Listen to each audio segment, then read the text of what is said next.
mujer o de la gestante, sino claramente el resultado perinatal que se espera. Obviamente a través de ciertas intervenciones de la prevención y del manejo de los mismos. Nosotros a nivel Colombia nos regimos en todas las intervenciones médicas que realicemos por la resolución 3280 y esta obviamente nos va a decir no solamente en cuanto al control prenatal lo que debemos hacer, sino pues en términos generales en toda la práctica médica.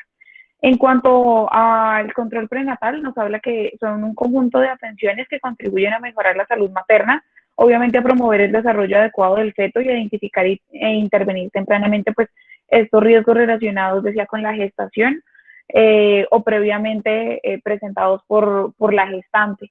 Genera además ciertas condiciones que sean óptimas para permitir pues un parto seguro y un producto adecuado. Debemos partir, obviamente, dentro de la ruta materno-perinatal, no solamente del control prenatal como está supuesto o como usualmente lo hacemos. Deberíamos partir siempre de la atención preconcepcional y este debería ser en sí el pilar del control prenatal. La atención preconcepcional, como lo vamos a ver un poco más adelante, pues se trata de unas intervenciones que deberíamos realizar a la mujer o a la familia que desea quedar en embarazo, previo a que esto suceda, para poder hacer ciertas intervenciones de forma previa y así obtener no solamente la materna o la mujer en sus mejores condiciones para desarrollar un embarazo saludable, sino un adecuado recién nacido y un adecuado feto durante todo el embarazo. En el control prenatal, dentro de las primeras intervenciones que debemos hacer y que se debe hacer en todas las consultas de control prenatal, incluso en la asistencia por urgencia, toda materna que llegue al servicio, siempre se debe hablar de la interrupción voluntaria del embarazo. La IVE, basada en la sentencia C355, contemplada en la ley colombiana, lo que nos explica es las tres causales por las cuales se encuentra despenalizado el aborto a nivel colombiano y siempre debemos nombrárselas a todas las gestantes que lleguen a nosotros en una consulta de control prenatal, independientemente de las semanas que tengan. Posteriormente, desarrollamos el control prenatal, el curso de preparación para la maternidad, la atención por otras especialidades, la atención del parto, el puerperio, obviamente las atenciones por urgencias ya sean a nivel obstétrico durante toda la gestación o incluso posteriores a ella, la atención del recién nacido, las urgencias que pueda presentar, la atención a toda la familia y el desarrollo de esta en comunidad. Inicialmente vamos a hablar de la atención preconcepcional, como les explicaba, que es la identificación de la mujer o de la familia en términos generales, con intenciones reproductivas a corto o mediano plazo. Siempre pues debe idealmente hacerse o realizarse, iniciar la consulta de atención preconcepcional un año antes de lo que se tenga planeado que ocurra el embarazo. Y por lo tanto, debemos asegurar estas tres condiciones. Uno, pues obviamente es para evaluar el riesgo preconcepcional que tenga la gestante para poder hacer ciertas asesorías y ciertas intervenciones médicas para llegar a la mejor condición de salud que pueda llegar a tener. Segundo, obviamente la asesoría y la provisión de un método anticonceptivo. ¿Y por qué de un método anticonceptivo si pues esperamos que la mujer quede en embarazo? Precisamente porque como hablábamos que debe ser aproximadamente un año antes de que esto suceda, durante todo este año, mientras se realizan los estudios y las intervenciones adecuadas, pues debemos prevenir que ocurra el embarazo mientras esto sucede. Y debe darse mínimo 2 consultas, una inicial y una de un control como mínimo. ¿Qué contempla en sí la 3280? Como se explicaba en términos generales o a grandes rasgos, pues comprende la atención del embarazo de bajo riesgo.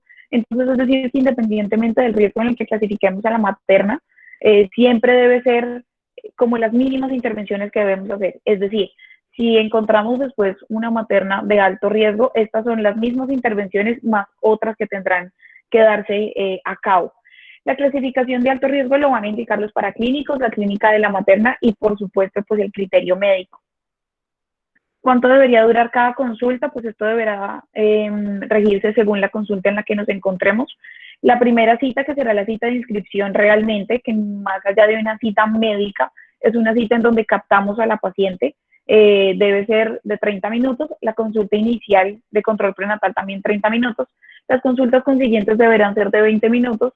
Y si la consulta inicial es tardía, es decir, más allá de la semana 16 de gestación, deberá ser 40 minutos, ya que debemos pues cubrir todo lo que debía hacerse durante la primera consulta y ciertas intervenciones además extras por haber iniciado de forma tardía. ¿Cuántas consultas se deben realizar? Esto depende de si tenemos a una primigestante o a una multigestante. En una multigestante esperaríamos que fueran mínimo 7 consultas o 7 controles prenatales. En una primigestante deberían ser mínimo 10 y todas las consultas deberá pues diligenciarse obviamente la historia clínica y el carnet materno o el CLAP que veremos más adelante. ¿Con qué frecuencia las vamos a realizar? Pues esto dependerá también del estado o en la etapa de gestación en la que nos encontremos. En términos generales, casi siempre se realizan cada 4 semanas o por lo menos en la parte inicial del embarazo.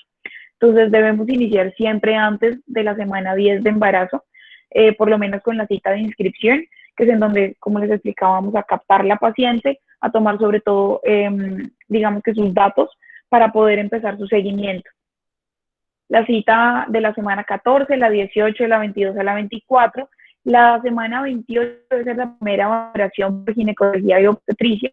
En la cita a partir de la semana 34 en adelante, se espera que sean en lugar de cada 4 semanas, cada 2 semanas. Vamos a ver cómo es el seguimiento semana a semana. Antes de la semana 10, lo que hablábamos de la cita de inscripción, que debe tardar más o menos 30 minutos. Como siempre, debemos iniciar todas las consultas hablando de la sentencia C355 acerca de la IVE bajo las 3 causales despenalizadas donde se despenaliza el aborto en Colombia. La primera, donde es que se afecte de cualquier forma la salud materna, ya sea física, mental o emocional. La segunda, que el embarazo o el feto venga con una enfermedad que sea incompatible con la vida. O la tercera es que esta gestación sea producto de una violación, de un abuso, de incesto o en su defecto de inseminación artificial no consentida. Identificar los factores de riesgo maternos, realizar una anamnesis completa, y cuando hablamos de anamnesis y de los antecedentes, cuando hablamos de los ginecológicos y los obviamente de esta gesta pues, actual, deben comprenderse todos los antecedentes, no solamente los ginecológicos en cuanto a si contaba previamente con el método anticonceptivo, cuántas semanas espera tener, cuándo fue la fecha de su última regla, la menarquia, toda esta información va a ser de vital importancia. Además, y obviamente ha tenido complicaciones en embarazos previos. Siempre se debe, digamos que contemplar todos estos antecedentes, además de obviamente el resto de los antecedentes médicos, farmacológicos y demás. Si hay alguna alteración a nivel psicosocial, si obviamente el embarazo es aceptado y es, digamos que un embarazo que fue planeado. En el examen físico, a partir de este momento es muy importante la antropometría, no solamente de la madre, sino lo que vamos a ir viendo posteriormente, además del desarrollo de el útero, la altura uterina, pero en este caso, que es en la cita de inscripción que debería ser antes de la semana 10, sobre todo el peso para determinar la ganancia de peso esperada. Entonces, la ganancia de peso nos la va a dar realmente el IMC o el peso que tenga la madre antes de quedar en gestación o en esta primera consulta. Si inicialmente tenemos un IMC menor a 20, pues esperamos que la ganancia sea de 12 a 18 kilos. Si es entre 20 a 24.9, pues que la ganancia sea de 10 a 13 kilos. Si es de 25 a 29.9, que la ganancia sea de 7 a 10 kilos. Y si es mayor a 30, se espera que sea de 6 a 7 kilos la ganancia total en el embarazo. El examen físico, siempre tener en cuenta los signos vitales, que siempre serán obviamente de vital importancia, las medidas antropométricas en general, lo que ya vimos obviamente de peso, IMC, la talla de la paciente, y posteriormente obviamente lo que vamos a empezar a realizar en otras consultas posteriores de la medición de la altura uterina. La valoración obstétrica, obviamente dependiendo de las semanas, ya sea el número de fetos o el número de embriones, si es posible o de forma posterior, cuando ya vayamos a valorar pues la presencia de fetocardia, en este caso sería embriocardia, los movimientos fetales también de forma más avanzada, la valoración ginecológica, que debemos tener siempre en cuenta que en una mujer gestante no siempre está indicado y no es en todas las consultas que se debe hacer un tacto vaginal. Vamos a empezar a hablar de los paraclínicos que debemos solicitar, que usualmente es como el que más nos causa dudas. Entonces siempre debemos pedir un parcial de orina, un urocultivo con antibiograma y este se debe hacer de forma rutinaria como mínimo una vez cada trimestre. Esto teniendo en cuenta si la materna no presenta ningún síntoma de irritativo urinario, de lo contrario, en el momento en que presente algún síntoma, pues hay que solicitarlo. Pero en este caso debemos solicitarlo de forma inicial. El hemograma, la hemoclasificación, la glicemia, las pruebas rápidas para VIH, hepatitis B, TPPA para sífilis. Ya vamos a ver ciertas consideraciones de cada una. Pruebas IgG para rubeola, pues en mujeres que previamente no hayan sido vacunadas o en gestas previas. Embarazos, la prueba de IgM e IgG siempre en la primera consulta para toxoplasmosis y ya vamos a ver cómo hacemos el seguimiento. La citología, idealmente que se realice antes de la semana 14 o 16, ecografías entre la semana 11 y 14, que va a ser la primera ecografía que vamos a realizar, que es la ecografía de tamización de aneuploidías, gota gruesa, para en zonas endémicas para malaria y obviamente una ELISA para enfermedad que haga siempre en zonas endémicas. ¿Para qué vamos a solicitar cada una? Obviamente las infecciones de vías urinarias pues predisponen a amenazas de aborto o a partos pretérmino durante toda la gestación, por eso lo solicitamos mínimo una vez cada trimestre y obviamente se deben manejar de forma aguda si la materna llega a presentar en cualquier momento algún tipo de síntoma irritativo urinario.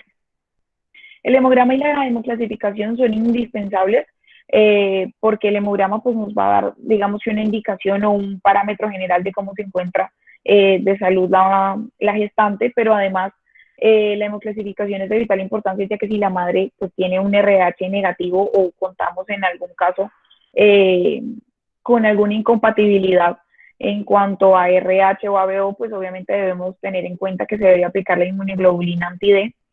La glicemia siempre se solicita de forma inicial para detectar alteraciones pregestacionales de la glicemia. Siempre y de forma trimestral nuevamente el tamizaje de ETS, ya sea VIH1 y 2, TPPA, en caso de que pues, no tengamos antecedente de que la materna haya tenido sífilis en cualquier momento pues, o en cualquier etapa de la vida. Se solicita TPPA porque es una prueba rápida que yo puedo captar en ese momento a la gestante si llega a salir una prueba positiva y pues obviamente intervenir y darle tratamiento de forma inmediata, que posteriormente pues lo vamos a ver. Y el antígeno de hepatitis B solo es necesario realmente solicitarlo una vez durante todo el embarazo, pero pues cuando deberíamos solicitarlo siempre al inicio. Si ya fue vacunada pues contra rubeola, pues digamos que no requeriría el seguimiento de IgG para rubeola, pero pues es importante tenerlo en cuenta. Obviamente cuando realizamos un diagnóstico de toxoplasmosis por los resultados que tenemos de toxoplasma IgM e IgG, debemos tener pues, todo sustentado. En caso tal de que presentemos IgM positiva e IgG positiva, debemos tener en cuenta que debemos descartar que sea realmente una infección aguda y no una crónica, o en su efecto, pues lo contrario, dependiendo de la etapa en la que nos encontremos del embarazo, ya sea antes o después de la semana 16.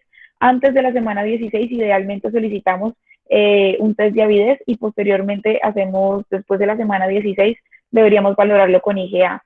Si la gestante resulta ser IgG negativa e IgM positiva, pues debemos determinar si la infección es únicamente de la materna o si tenemos también infección en el feto y según esto hacer pues obviamente las intervenciones y el tratamiento de cada uno.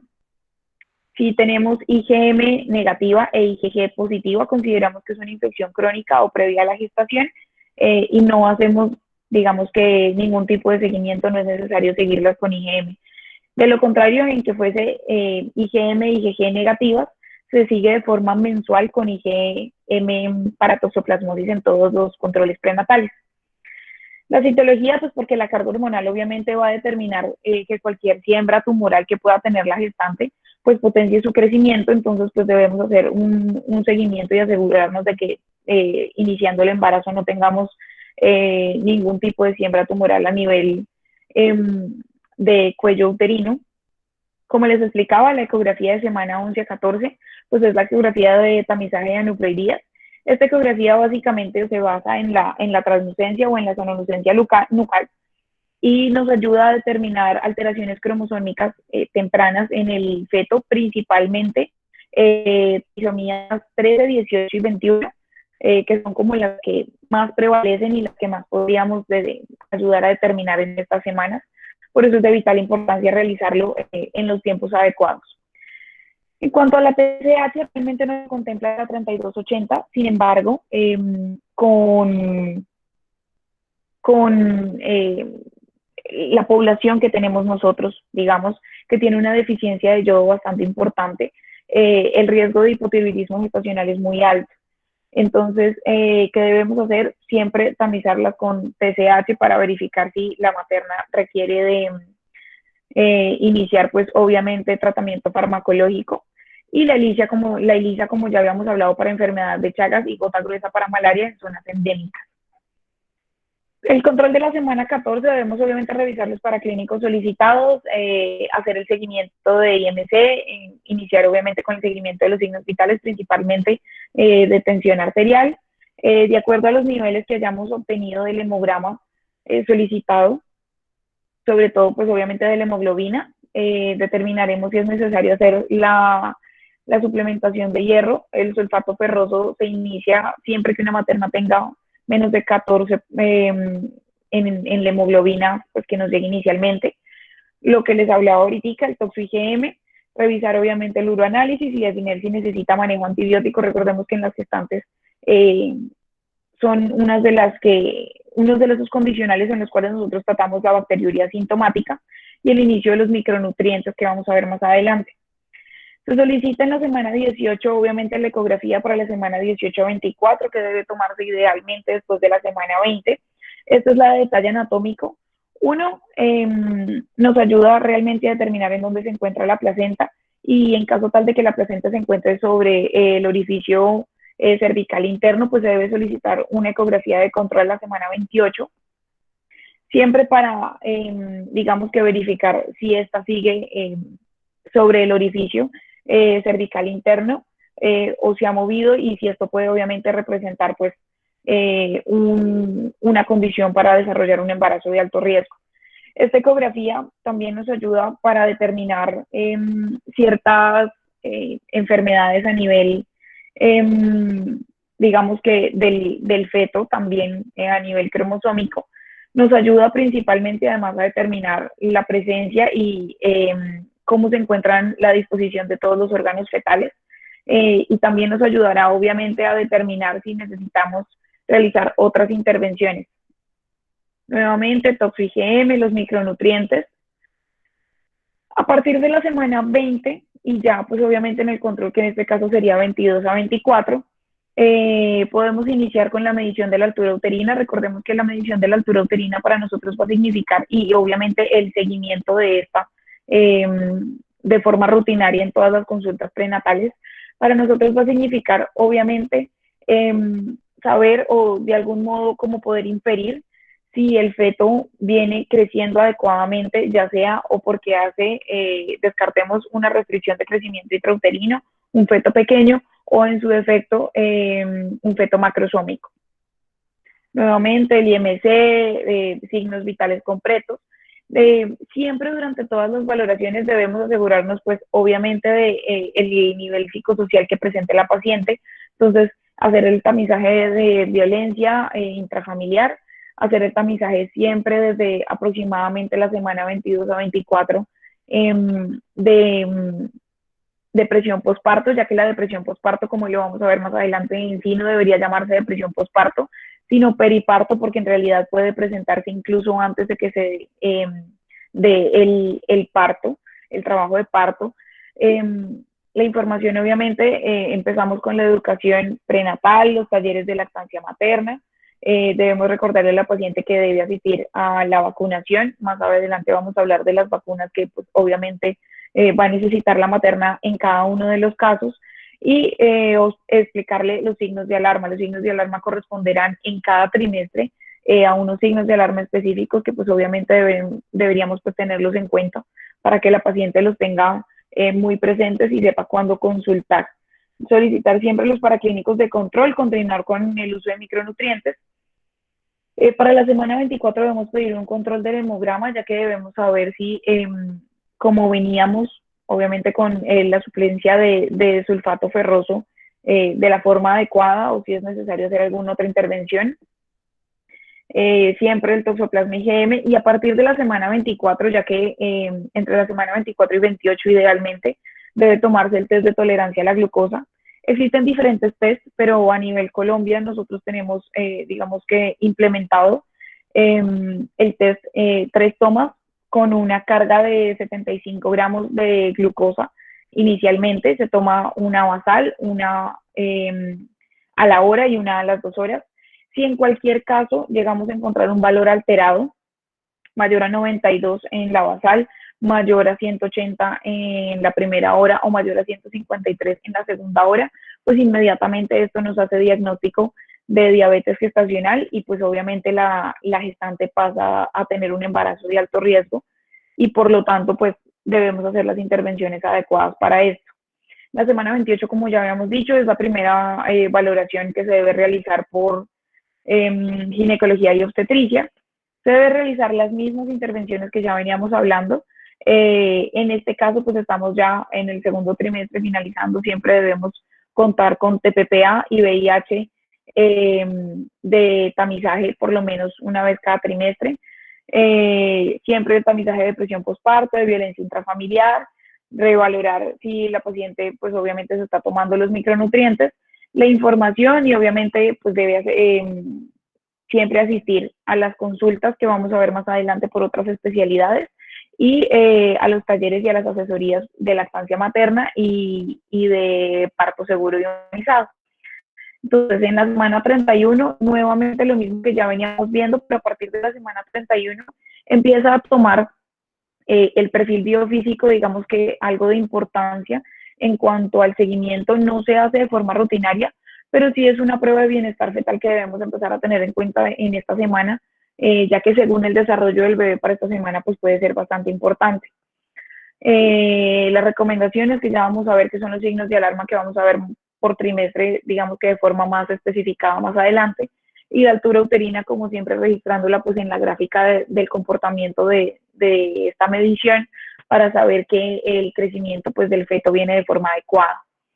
Sobre la semana 34, siempre lo mismo que ya habíamos visto, digamos que de forma rutinaria, pero además empezamos a ver, obviamente se debe valorar nuevamente para el tercer trimestre el tamizaje de TS y tenemos que tener en cuenta la solicitud del cultivo rectovaginal. El cultivo rectovaginal debería tomarse idealmente después de la semana 35, ya que tiene una validez alrededor de 4 semanas, para nosotros tenerla muy presente alrededor como hasta la semana 40. El cultivo rectovaginal, obviamente, si sale positivo, pues para nosotros en una mujer que tenga un plan de parto de forma normal, con parto vaginal, pues va a ser de vital importancia tenerlo presente, ya que va a necesitar, si llega a ser positivo, va a necesitar, pues obviamente, la intervención antibiótica adecuada previa al trabajo de parto. Sobre la semana 36, digamos que es lo mismo que venimos viendo, pero nuevamente debemos verificar el cultivo que tengamos para ese momento, ya que la paciente se está acercando a la, digamos que ya al término de la gestación y esto nos puede predisponer, como ya habíamos dicho, a trabajos de parto pretérmino, a infecciones fetales e infecciones intrauterinas que pues obviamente nos van a dificultar el desarrollo del parto de forma normal. Siempre debe estar valorando y rectificando no solamente el riesgo de la paciente, sino el riesgo psicosocial. Y además, si obviamente en cualquier punto ha presentado algún tipo de violencia intrafamiliar. Iniciamos con las recomendaciones postparto que vamos a ver más adelante, pero sobre todo teniendo en cuenta que hay que empezar a comentarle a la familia o especificarle a la madre y a la familia que pues obviamente ya no va a estar dispuesta, que hay que tener muy en cuenta que si hay otros niños en casa, si el resto de la familia, digamos que usualmente es muy dependiente de la figura materna en casa, debemos empezar a solucionar como este tipo de cosas desde ya, para que no vaya a presentar esto una preocupación para la materna y que esto la predisponga a desarrollar cualquier tipo de complicación durante la gestación. Y obviamente el tamizaje y la profilaxis con vitamina K para el recién nacido. Entonces, a partir de la semana 36, siempre entre la semana 37 y 40 ya debe estar discutido y por lo tanto se hace desde la semana 36 o desde el control de la semana 36 el plan de parto. Entonces, el plan de parto debe ser siempre discutido con la materna. Uno, confirmar la presentación fetal y de todas formas siempre hacer las maniobras de Leopold que están indicadas para asegurarnos de la presentación fetal y para hacer ciertos cambios que sean dentro de lo posible en la consulta de control. Obviamente definir en dónde va a ser la atención del parto, el prestador de la atención del parto, y obviamente esto incluye de forma logística cómo va a ser el traslado, si es que se va a realizar, obviamente como esperaríamos nosotros, de forma rutinaria en un hospital, cómo va a ser el traslado, en qué parte se debe realizar, cuáles son las medidas, si ya tiene, digamos que todo listo. Hay que mencionar siempre el tema de la maleta, tener todo ya listo para la materna y para el bebé, porque pues en cualquier momento podría suceder. Y en caso tal de que se tenga que remitir, tenerlo muy presente. Obviamente las maternas que se encuentran en contextos rurales o por decisión en cuanto a al contexto religioso o étnico que tenga la paciente, en las gestantes se debe preferir hacer uso de médicos tradicionales o parteras. De ser así, pues obviamente tener muy presente que hay una línea de activación pues del sistema de emergencia en caso tal de presentar cualquier tipo de signo de alarma y que se debe tener muy presente para evitar desenlaces fatales de la gestación o del parto. Información sobre el trabajo de parto, la analgesia, a la que obviamente pues, tienen derecho, el manejo del embarazo prolongado cuando se va más allá de la semana 40, signos para reconocer obviamente el trabajo de parto o un trabajo de parto verdadero, cuidados del recién nacido y los cuidados postnatales. La semana 38, nuevamente nos tardamos 20 minutos, digamos que es todo lo que ya habíamos visto, siempre verificar sobre todo en esta época el bienestar fetal, que el bebé venga bastante bien, la presentación obviamente, hacer en lo posible y si está disponible, al menos un barrido geográfico para asegurarnos de cómo se encuentra el ILA y cómo se encuentra el feto, digamos que la actividad que tenga el feto. La preparación, como ya habíamos dicho, para el trabajo de parto, las opciones de manejo del embarazo y todo lo que ya habíamos discutido previamente. Listo, para la semana 40, digamos que ya tenemos que tener bastante presente qué se va a hacer con la probabilidad pues, de la inducción del trabajo de parto basados en el índice de Bishop. En caso tal de que nos vayamos pues, más allá de la semana 40 y que pues obviamente tendríamos que realizar ciertas intervenciones, siempre evaluar el bienestar fetal, que pues digamos que deberíamos hacerlo no solamente en cualquier consulta, sino cada vez que pues tengamos acceso a la paciente, pero pues hay que tenerlo muy presente. Clasificaciones y recomendaciones en términos generales. Entonces, uno, con el citomegalovirus hay que tener ciertas recomendaciones muy presentes. El lavado de manos de forma permanente, ojalá decirle a la paciente que pues no tenga mucho contacto, un contacto directo con niños menores de 5 años. Obviamente no compartir utensilios, sobre todo como platos, cubiertos y demás. No besarlos en la mejilla o en la boca. Y de ser posible, la indicación dice que si, digamos que se trata de personas que pues obviamente tienen a cargo niños pequeños o trabajan en jardines o en colegios, pues digamos que la indicación es de ser posible, pues que se retiren durante la gestación, porque pues es un riesgo muy alto de desarrollo de citomegalovirus, que pues para los demás puede no significar, digamos que una enfermedad de importancia, pero para la gestante y obviamente pues para el feto sí.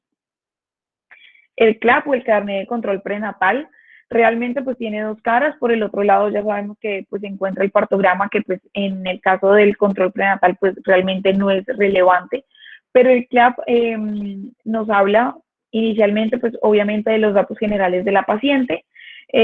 Posteriormente tenemos antecedentes de la paciente.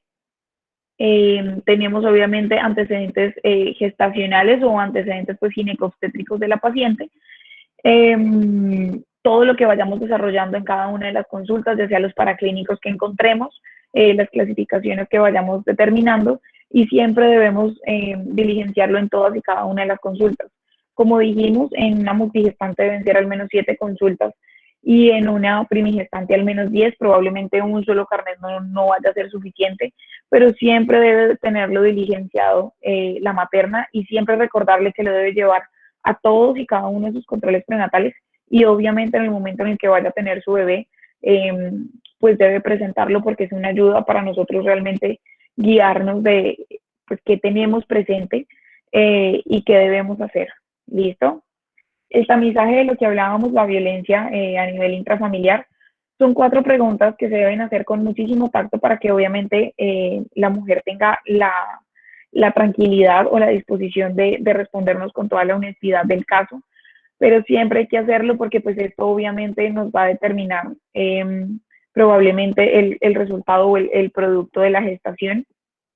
Tenerlos muy presentes si durante el último año ha sido humillada, menospreciada, insultada o amenazada por su pareja, si durante ese mismo periodo de tiempo fue golpeada, bofeteada, pateada o lastimada física o de otra manera, si durante la gestación pues ha sido lastimada física o verbalmente, si durante el último año pues ha sido forzada a tener relaciones sexuales, es muy importante tenerlo presente. El tamizaje de depresión, como ya habíamos visto que se clasifica como depresión postparto, pero en realidad puede darse desde antes de que tengamos el parto o desde antes del fin de la gestación. Lo realizamos con la escala de Edimburgo. Son 10 preguntas que en sí deberíamos hacerle a todas las maternas en cada consulta de control prenatal y obviamente a su ingreso previo al trabajo de parto. Además, obviamente tenemos que tener muy presente que pues, la depresión está clasificada como un trastorno afectivo y por lo tanto las demoras en el diagnóstico son una responsabilidad nuestra directamente y pues aumentan la morbilidad en todos los casos de este tipo de pacientes. Hay muchos factores de riesgo para la depresión periparto, pero pues el hecho de tener además un diagnóstico de depresión previa, otros trastornos psiquiátricos previos, la falta de una red de apoyo, falta de apoyo por la pareja principalmente, tener obviamente sufrir de violencia doméstica, haber sufrido digamos que condiciones o eventos estresantes durante la gestación, pues todos son determinantes para presentar depresión en este periodo de tiempo. El riesgo psicosocial para nosotros es de vital importancia porque pues digamos que es un seguimiento que hay que hacer a la paciente no solamente mientras esté en embarazo, sino de forma posterior. Obviamente nos va a determinar la edad de la paciente, si son pacientes en extremos de la vida y especialmente menores de edad, si ha tenido cesáreas o embarazos previos con algún tipo de complicación o con algún tipo de enfermedad. Si en este embarazo ha presentado cualquier tipo de enfermedad, si digamos que tiene una red de apoyo adecuada o no. Y esto además tenemos que tenerlo muy presente porque además está realmente o digamos que directamente asociado a presentar cualquier tipo de enfermedad directamente relacionada con la gestación, como es la preeclampsia y el bajo peso al nacer.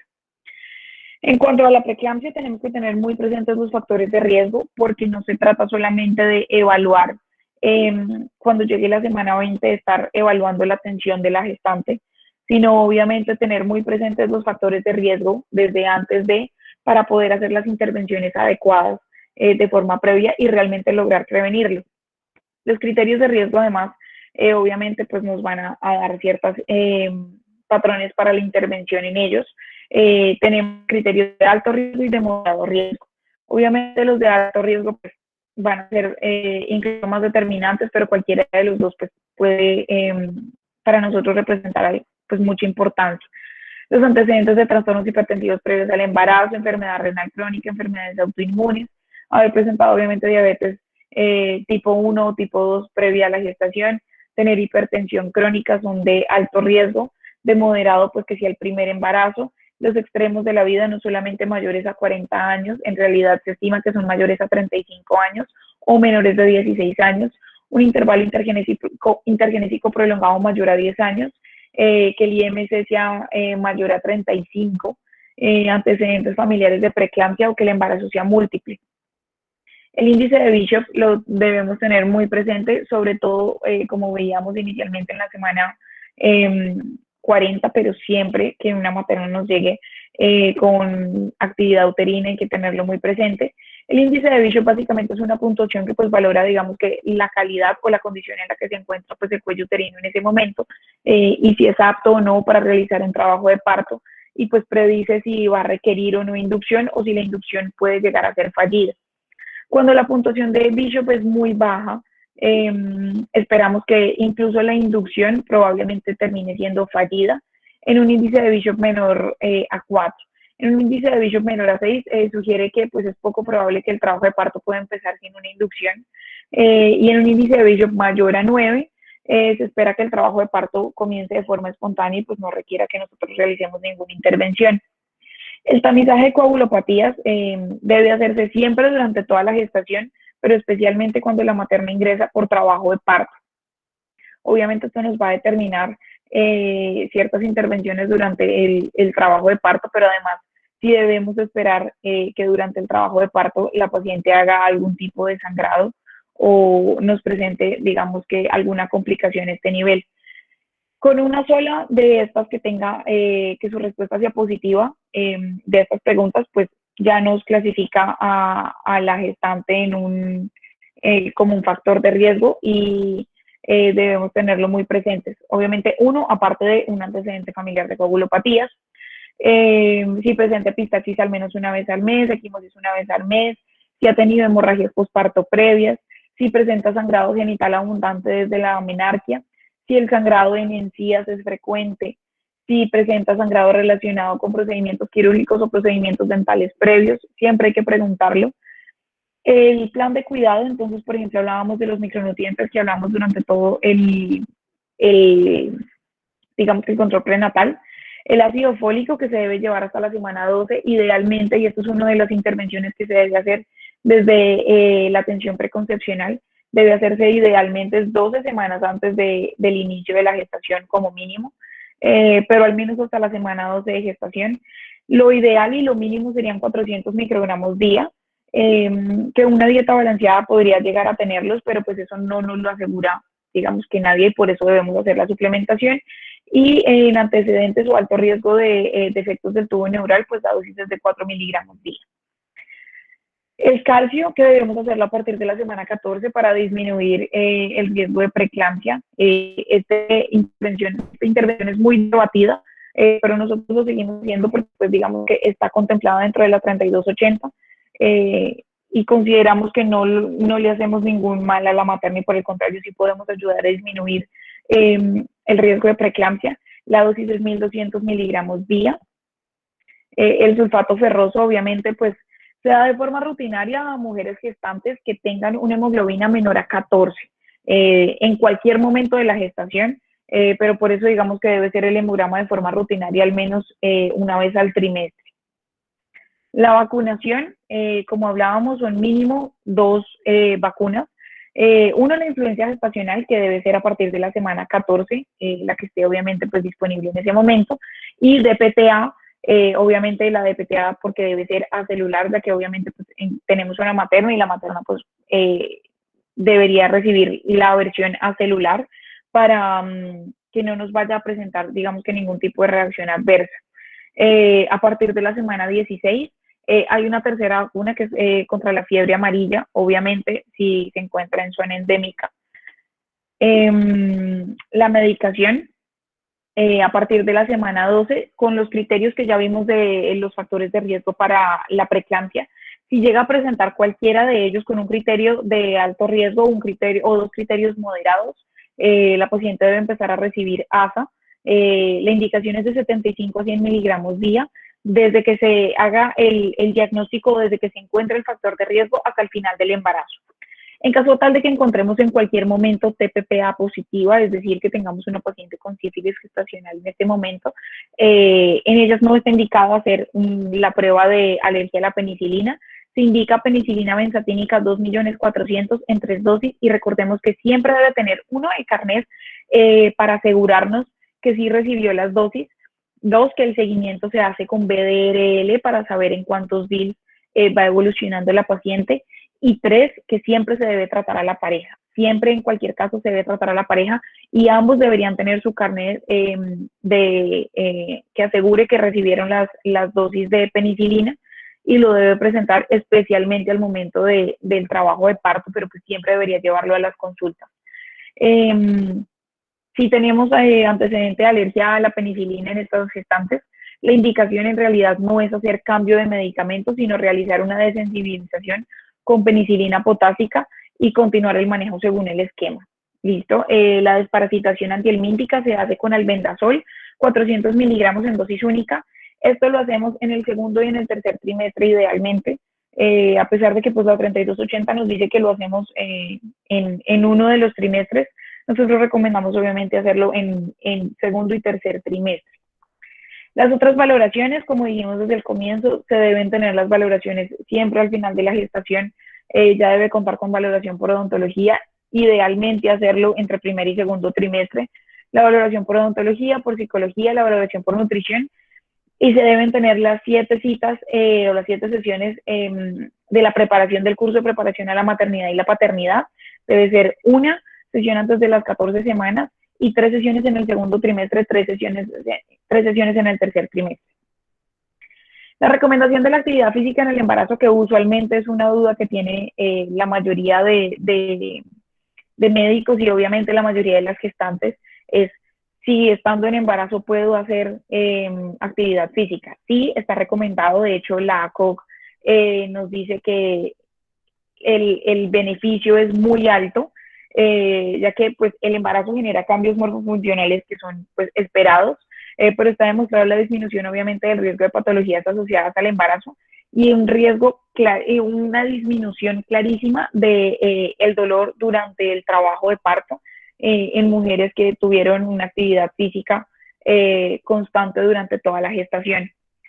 Para la prescripción del ejercicio, en términos generales, sí se debería tener una valoración médica y hay obviamente cuestionarios que han sido modificados que ayudan muchísimo, pero en términos generales y lo que nos llega casi siempre a la consulta del embarazo de bajo riesgo, pues es la clasificación como la COG lo clasifica a las gestantes, entre previamente sedentaria, entre activa o atlética o patológica. Y en términos generales casi siempre encontramos una embarazada que no es atlética, pero que tampoco es patológica precisamente porque estamos en un control de un embarazo de bajo riesgo. Entonces debe ser mínimo de 2 a 3 veces por semana en el primer trimestre, de 2 a 4 en el segundo trimestre y de 2 a 3 veces nuevamente en el tercer trimestre. Mínimo 30 minutos. Lo ideal es que sea de actividad física, idealmente de cardio, más que de levantamiento de peso. Y hay que tener súper presentes las señales de alarma que obligan obviamente a tener el ejercicio en las mujeres gestantes, que son todas estas: el sangrado vaginal, la disnea antes o después del ejercicio, el mareo, el vértigo, dolores de cabeza intensos independientemente de cuándo se presente o en qué pues, etapa de la gestación se presenten, la debilidad muscular severa, dolor en la región del gastrocnemio o digamos que un edema significativo, ya que tendríamos que evaluar que pues, la paciente no esté haciendo una TBP. Si tiene un antecedente de parto prematuro, deben tener mayor cuidado, pero aquí en este caso se refiere a si la paciente ya tiene un diagnóstico en este momento de, digamos que de amenaza de parto pretérmino. Disminución de movimientos fetales o que parezca por cualquier motivo fuga, no solamente de líquido amniótico, sino de cualquier fuga o de cualquier pérdida vaginal. El parto humanizado, que debemos tenerlo en cuenta. Hay ciertas condiciones que digamos que no nos podemos saltar y que debemos mencionárselas a la paciente. La comunicación efectiva, donde obviamente le informamos de forma clara y precisa, además de oportuna, de la condición actual de la paciente, la evolución y qué esperamos o la proyección que tenemos del trabajo de parto.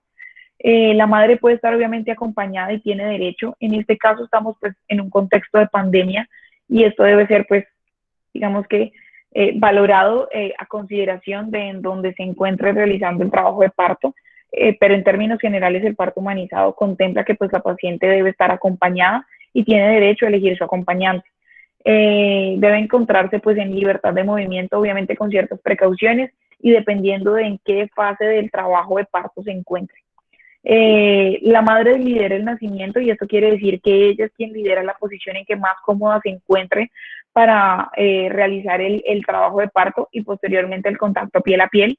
El derecho obviamente a decidir la vida del parto y siempre se debe priorizar, digamos que el bienestar materno-fetal, pero la madre tiene derecho a decidir siempre la vida del parto. Eh, y derecho obviamente a decidir pues el uso o no de analgésicos y la disponibilidad de los mismos durante el trabajo de parto. Los signos de alarma, como les había dicho, dependerán del trimestre. En el primer trimestre, obviamente, sangrado o pérdidas vaginales de cualquier tipo, dolor abdominal o pélvico intenso, síntomas irritativos urinarios que sean persistentes, fiebre que no mejore o vómitos persistentes. En el segundo y en el tercer trimestre, en realidad, son muy similares, que presenten, digamos, que pérdidas o sangrados vaginales nuevamente, pero que presenten disminución de movimientos fetales por 3 o más horas, que en cualquier momento, pues, no logre activarlos con lo que usualmente lo hace, que es usualmente hacer presión en el abdomen, salir, caminar o hacer cualquier tipo de ingesta que debería usualmente despertar al feto. Síntomas irritativos urinarios, picos febriles, vómitos persistentes, contracciones que sean más de 3 en 10 minutos y que estas sean por más de 30 segundos.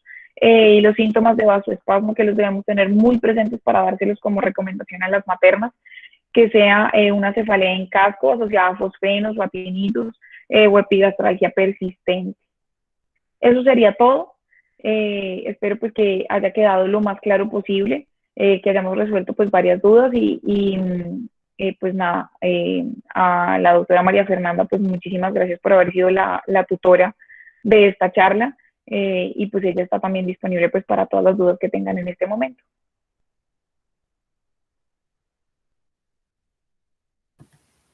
Muchas gracias, Juanita, por tu charla muy completa. Doctora María Fernanda, no sé si tenga algún comentario. Bueno, primero que todo felicitar a Juanita. Ella, desde que yo la conozco, tiene esa dedicación y esa premura por abordar temas pues que son muy importantes para el manejo en general de las pacientes, sobre todo pues de las de bajo riesgo y lo que se pueden realizar en cuanto a las consultas por parte de ustedes, los médicos generales que se van a enfrentar pues a ciertos contextos y en los que van a ser como la primera línea de manejo de las pacientes embarazadas. Así que felicitaciones, Juanita. Muy completo el abordaje del tema. Muchas gracias. Listo, muchas gracias a todos los asistentes. Ahora vamos a dar paso a las preguntas y acabamos de mandar el link de la asistencia que va a estar habilitado por 20 minutos para que lo llenen.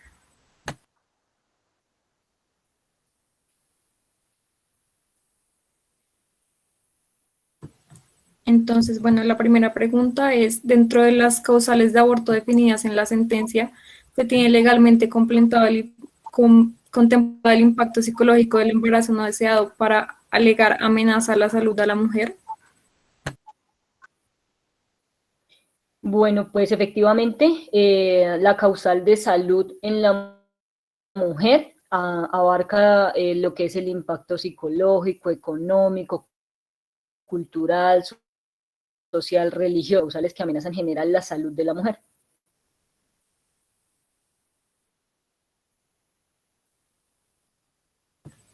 La siguiente pregunta es, ¿cómo determinamos si la IgM positiva afectó al feto? Bueno, ahí como bien lo decía Juanita, cuando nosotros hacemos los tamizajes y tanto IgG como IgM salen positivas y queremos confirmar, dependiendo de las semanas de edad gestacional, pues podemos tener el test de avidez y la IgG. Pero asimismo nosotros debemos confirmar, pues ya eso el manejo lo hace el perinatólogo, eso se hace con PCR, el líquido amniótico, pues para determinar como tal la afectación en el feto y mirar si hay alguna malformación ecográfica visible. ¿Cómo se actúa cuando se realiza el tamizaje de violencia, pero en la consulta ya se haya la pareja sentimental o un posible agresor que sea un familiar?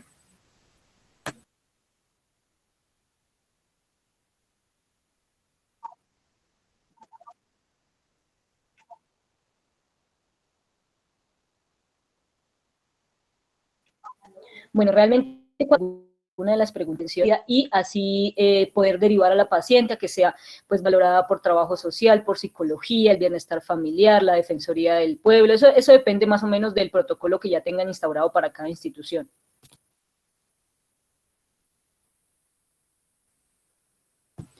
¿Alguna recomendación para abordar el tema de la violencia intrafamiliar?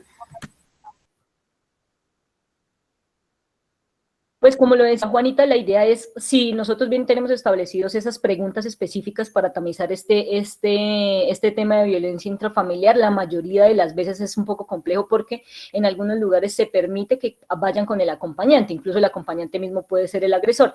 Sin embargo, podemos tratar de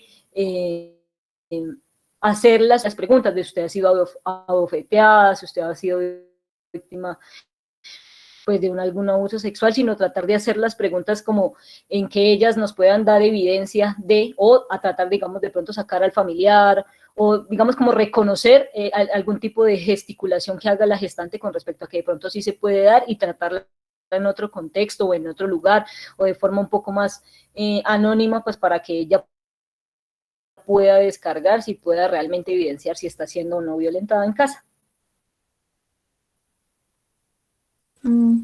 ¿Qué tanto es la utilidad clínica de la pulsatilidad de la arteria uterina en mujeres con factores de riesgo para preeclampsia? Bueno, específicamente la IP de las arterias uterinas son pruebas como tal o instrumentos de tamizaje temprano y predicción. Estas tienen una baja sensibilidad, pero una alta especificidad y por eso se hacen los tamizajes tempranos, sobre todo en las pacientes que ya tienen factores de riesgo, sobre todo para preeclampsia y para restricción de crecimiento intrauterino y generalmente se hacen en la ecografía de tamizaje de aneuploidías. En el contexto de la pandemia, ¿el acompañante sigue siendo permitido en salas de parto? Bueno, eso depende como de la ruta de atención de las gestantes que tenga cada institución, pero realmente no habría ninguna contraindicación siempre y cuando se eduque al acompañante en las normas del uso de elementos de protección personal, el lavado de manos, el que debe estar es en compañía de su familiar o pues en compañía permanente de él para con su esposa o la gestante, sin que pues ellos interrumpan o se vayan a meter por otros lugares donde no tienen que recorrer, digamos, en el hospital y que se expongan como tal al riesgo de contraer el COVID. En cuanto a la vacunación contra COVID-19, ¿cuál sería la indicación? Bueno, esa es una pregunta muy buena. De hecho, hoy Felcosoc lanzó un comunicado en el que, digamos, a partir de la evidencia, aunque sea escasa, que tenemos, no se contraindica la vacunación contra COVID y las gestantes que ya están priorizadas, ya sea porque sean gestantes maestras o porque ya estén en alguna etapa en diferentes países para la vacunación, no está contraindicada. Lo que nos dice, digamos, el comunicado para aquí, para Colombia, es que ella es la que tiene que tomar la decisión riesgo-beneficio de si acepta o no acepta la vacunación, pero en una decisión para que se le.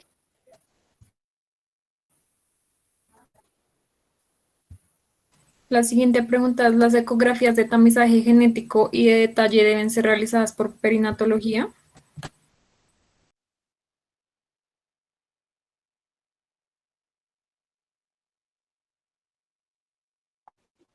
La patología, la Indonesia real por biólogo, usted tenga, digamos, como la capacitación para realizar.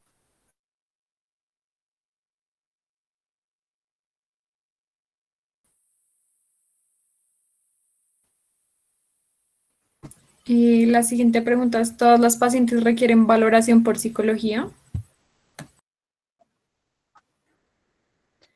pues digamos que la 3280 es muy enfática en decirnos que para aquí, para Colombia, se rige la valoración primordial pues por odontología, nutrición y psicología. Hay otras entidades que las hacen valorar por trabajo social, incluso hasta por bienestar familiar. O sea, eso depende de la indicación propia de cada hospital, pero en la 3280 están establecidos solo nutrición, psicología y odontología como actividades de PIP normativas. ¿Cuántas ecografías debe tener una gestante? La 3280 también nos hace énfasis en que nosotros debemos tener la ecografía de tamizaje de aneuploidías, la ecografía de detalle anatómico y a valoración o criterio del médico pues tratante de la gestante si se debe tener o no una ecografía en el tercer trimestre, pero esa sí no es normativa. Las anteriores dos que no había nombrado sí deben ser obligatorias.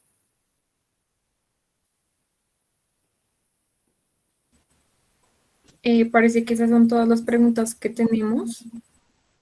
Muchas gracias, Juanita, otra vez. Muchas gracias, doctora, también.